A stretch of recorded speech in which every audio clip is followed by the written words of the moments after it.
Buenos días, jóvenes. En esta oportunidad les voy a dejar aquí, ¿verdad?, un pequeño resumen sobre el circuito eléctrico. Entonces tenemos el mapa, vean, el circuito eléctrico puede estar, dice, en series y en paralelo, que eso ya lo vimos en las clases anteriores, ¿verdad? Son las dos formas en las que puede estar y se estudia con la ley de Ohm. Si se recuerdan, siempre aplicábamos la ley de Ohm para resolver los ejercicios con la fórmula. Luego aquí donde dice pueden estar en serie y en paralelo, estos se protegen con fusibles, que fue lo último que vimos en la clase.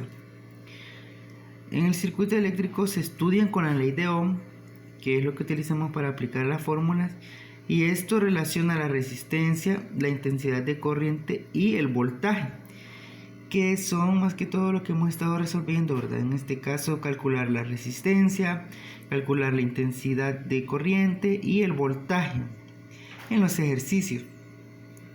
Luego tenemos un ejemplo donde dice analiza el gráfico. Si se fijan, aquí está el voltaje y aquí está la intensidad. Entonces dice la primera pregunta, ¿qué relación existe entre la intensidad y la diferencia de potencial? Entonces la diferencia de potencial dice que es igual a 4 de intensidad, ¿verdad?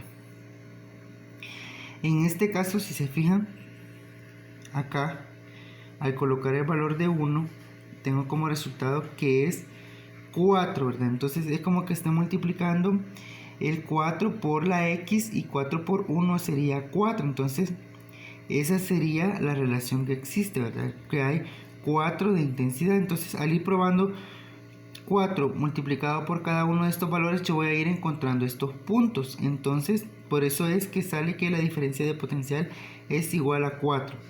Luego dice calcula el valor de la pendiente.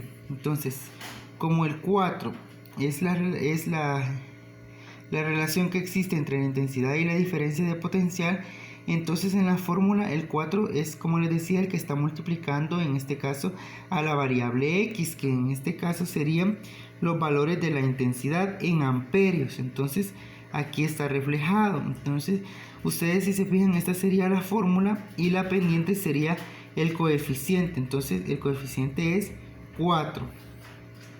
Luego dice qué significado físico tiene la pendiente de la recta.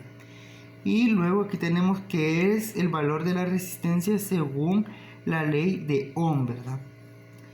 Luego tenemos una cuarta pregunta que dice cuál será la intensidad para un voltaje de 20.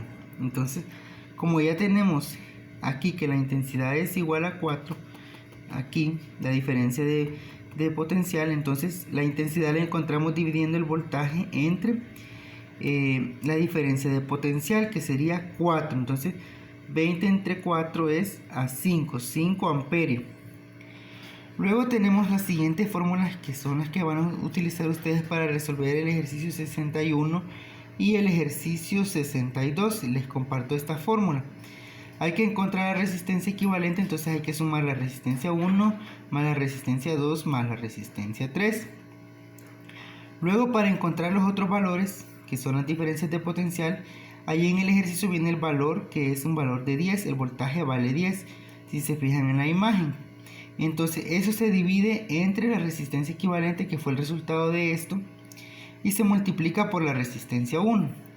Luego, para el segundo se hace de la misma manera, el voltaje se divide entre la respuesta que nos dio del sumar esto por la resistencia 2, y así con el número 3, ¿verdad? Voltaje entre la resistencia equivalente por la resistencia 3. Y en el ejercicio 62, que es el que está un poquito más fácil, hay que calcular caída de voltaje. Entonces primero hay que calcular la resistencia equivalente, que es la suma de las tres resistencias que están en la imagen. Luego hay que multiplicar, para encontrar el voltaje, los amperios por cada una de las resistencias. Voltaje 1 va a ser igual a los amperios por la resistencia 1, que ahí viene el dato de cuántos amperios hay. Igual para el segundo, amperios por la resistencia 2, y para el tercero, amperios por la resistencia 3. Y luego para encontrar el voltaje equivalente van a sumar la respuesta que los dio del voltaje 1 más el voltaje 2 más el voltaje 3. Y esa sería la respuesta, ¿verdad? Si tienen dudas pueden preguntarme, pueden escribirme para ir verificando que estén desarrollando de manera correcta la actividad. Y este día ustedes van a trabajar en la página 78 del libro, ¿verdad? Y luego van a contestar en su libro y me van a enviar las fotos a Classroom. Entonces esta información les puede servir a ustedes para poder desarrollar su actividad de la página 78.